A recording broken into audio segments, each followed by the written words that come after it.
Kung iniwan ka na, huwag mo nang pag-iipan. Minsan kasi may mga bagay na dapat hayaan para di lalong masaktan. Bakit ka pa iiyak kung masaya na siyang wala ka? Bakit ka pa aasa kung naghahanap na siya ng iba?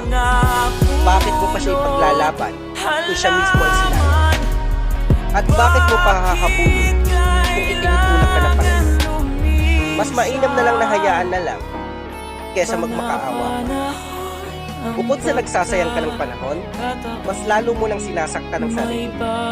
Marami naman diyang iba. Tumingin ka sa paligid mo. Malay mo na sa paligid mo lang ang tunay na nagmamahal sa'yo. Huwag kang mag-focus sa taong ito mismo ang sinayang. Mag-focus ka muna sa sarili mo at sa mga taong nasa paligid. Tiyak may isa dyan na lihim na tunay na nagmamahal sa'yo. Hindi mo lang napapansin kasi nakapuno ang atensyon mo sa taong hindi makita ang halaga. Suko na bitaw na. Bigyan mo naman ng pagkakataon na mahalin ka ng taong lihim na may pagtingin sa'yo.